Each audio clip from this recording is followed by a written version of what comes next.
Okay. How you doing, Faith family?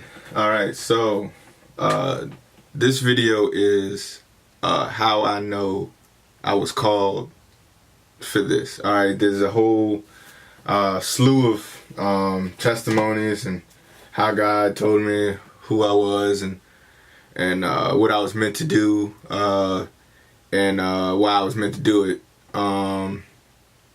But for this particular video, I'm going to start off with how I know that it is time for me to speak, and it's time for me to speak right now. Okay, so people might call me a false prophet because they're like too deep into the into their rhetoric of what they know, and they're not willing to, hear what God has told me to say. So, it's I mean, it is what it is. This is for those who have ears to hear, let them listen.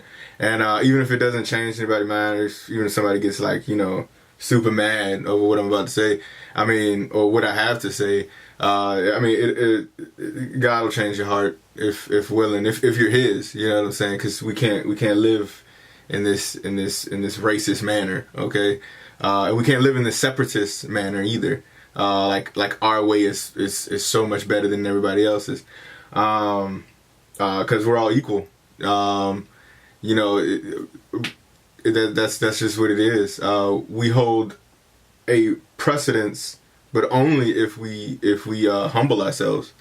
And that precedence isn't even for that long, because after Jesus comes back, they will become Israel too. So that precedence that we hold is only for like a short span of time, in the grand scheme of things, because the time's coming. So without further ado, so like a week and a half ago, right, God had revealed to me like all these errors in the way people were doing things, not only in the Christian side of things, but in the Hebrew Israelite side of things. So both sides are falling under what I like to call phantom idols, customs, and other things. And so it's just caused so much confusion. You don't have to figure everything out. A lot of people like to worship knowledge is what they do. They want to be so right, and they'll find anything to vindicate themselves or to vindicate what they know, and then pride themselves on being like the most astute. But God said Himself He'll make the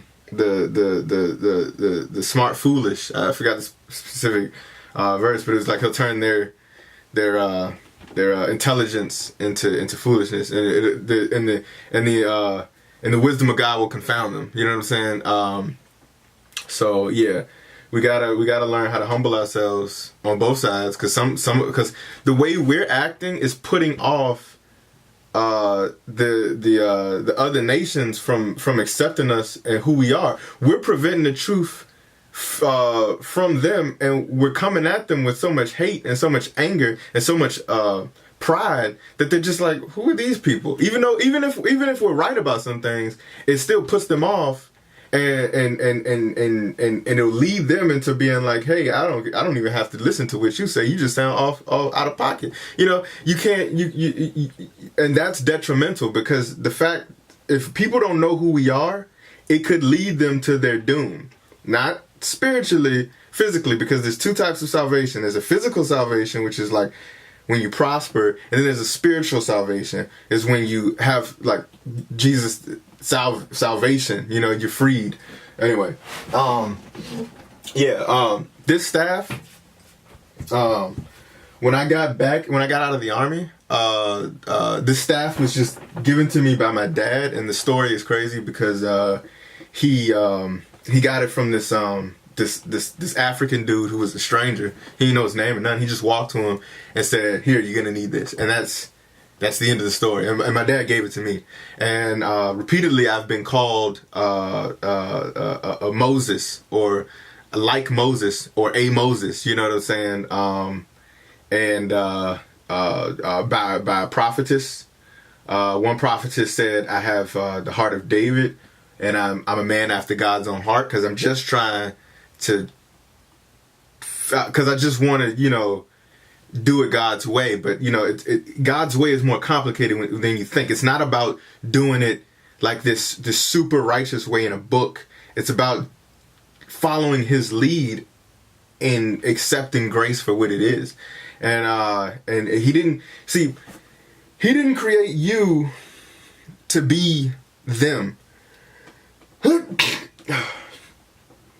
And what I mean by that is, He didn't create you to be every other super Christian or every other super Hebrew Israelite out there. He created you to be in Him.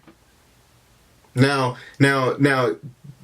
you are an individual, and you operate in Him, and He operates in you. The dichotomy in that is something crazy. You learn from other people, but that He didn't make you to be that person or this person or Johnny Goody Two Shoes and Pious Pete over there. That's not why he made you. He made you to be specifically you as an individual, to be slowly guided and matured by Him. If you take things too fast, you're doing it out of your power and not His, and you don't even know where to start. Let Him do the processing. Okay. This is my staff. I've done some things with it, but I think the more I grow, the more authority, and the more this is just a symbol. It's not, it's just a stick. You don't worship it. It's a symbol of the authority God gave to me, though. So the power is not in the stick or the staff. It's in God. And the more I mature and grow in God, the more I'll be able to do it. Anyway, but that's on a whole nother kick. But about a week and a half ago, right? I was saying, I was so dismayed by like how everybody has just these they're all put under bondage of all these of everybody, of words that come out of everybody else's mouth as if they're fact or if it's true or something like that. And like nobody is out here doing the research for themselves and asking God to lead them in spirit and in truth.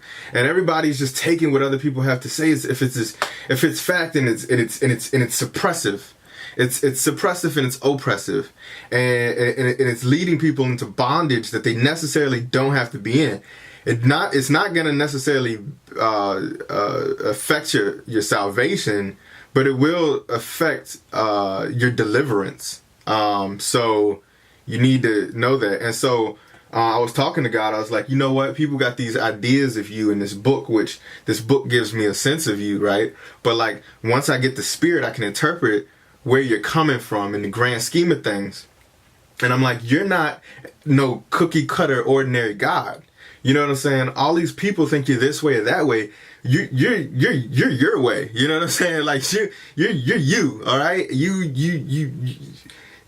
These if they take only that and run with it, they're only getting a small fraction of a hugely multidimensional being that you could have like almost no comprehension of unless you get the mind of Christ, and that's how you interpret things. So, and I was like, and I'm talking to guys like, you know what? If I want to be like anybody, I want to be like you. You know what I'm saying? So, after that, literally like seconds later, I was like, you know what? I know what I say is true. I know I got the Spirit on me. I know I got the Spirit with me. I come to break the chains of Egypt, and I come to shut up the mouth of Babylon because it's been too long. And I was just going off on this tangent because it was just how I felt. It was just how I felt in the Spirit. The Spirit was with me. And then the next day, I open my Bible because I read the Bible in the morning, or at least I try to most days. And the first page that I look at, it was when I think it was in Luke, when Jesus opened and he, the only time he preached out of the book, he opened it, pointed to the scripture, and it was the Spirit of the Lord is upon me. tell them I've come to give the blind sight and set the captives free. And I was like, yo, that's so crazy. And so, you know, like, there's so many testimonies that I know how I'm called to do this. I'm anointed for this, okay? And I haven't been very vocal about anything, but the last couple months, God has been like, it's about time for you to speak. It's about time for you to speak.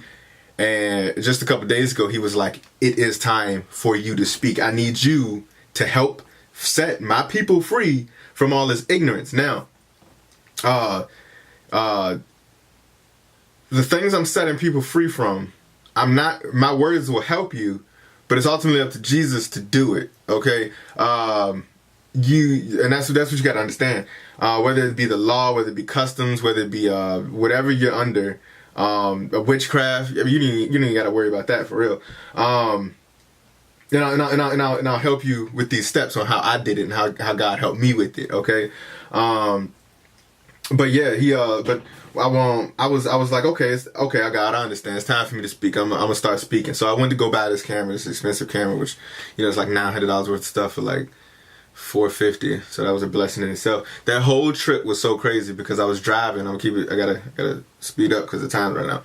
I was driving about 2 hours away up in Appomattox, Virginia, from where I live, and as I was driving, I see a guy and he's on the road hitchhiking, and I'm like, well, you know, I don't mind. I'll help my brother out. You know what I'm saying? It's nothing but love, right? So I turn around and I'm driving up, and in my head I'm like, you know what? People are always scared of hitchhikers, but you know what? Which, I mean, don't do anything out of you know, just make sure you do things safe. But anyway, but me, I don't operate in that type of fear because God specifically promised me a slew of promises that he'd be a liar and he wouldn't be God if he didn't you know fulfill them. So I was like, you know what, you know, the man pulled a knife, gun on me or whatever, I'm gonna be like, bruh, you don't want to do this because you gonna have to deal with God. Like, I'm not dying today. Like, you can't, like, nothing was like making me think that I was gonna die. Like, I was in any harms. You know what I'm saying? Anyway, so I pick him up. Turns out his mother had died. We had like made like a quick brief friendship. He was visiting his dad.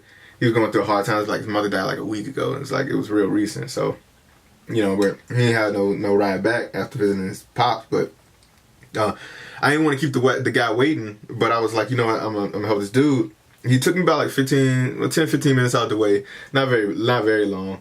And so I drop him off, and as I'm leaving, right, I see this. I see this right here. If I can, I hope it adjusts. Yeah. It says, "Free Blacks of Israel Healed." Okay. And I'll read it to you. It says, just to the west lies Israel Hill, settled about 1810 through 1811 by approximately 90 formerly enslaved persons who received freedom and 350 acres from Judith Randolph under the will of her husband, Richard Randolph, cousin of Thomas Jefferson. These Israelites and other free African Americans worked as farmers, craftspeople, and Appomattox River boatmen. Some labored alongside whites for equal wages and defended their rights in court with family. Early settlers Hercules White bought and sold real estate in Farmville and joined with white citizens to found the town's first Baptist church in 1836. Israel Hill remained a vigorous black community into the 20th century. So those slaves that were brought over here, they were all considered you know, African Americans, but some were considered Israelites. And so, and then going further into that, you know, I once I get the camera, like 30 minutes out the way, I go into a bathroom and there's graffiti on the stall and it says "Free Zion." And so literally what God was telling me was like, it is time to free my people. And I'm a part of that. So without further ado, I will hit you all up on the next video. Stay blessed and shalom.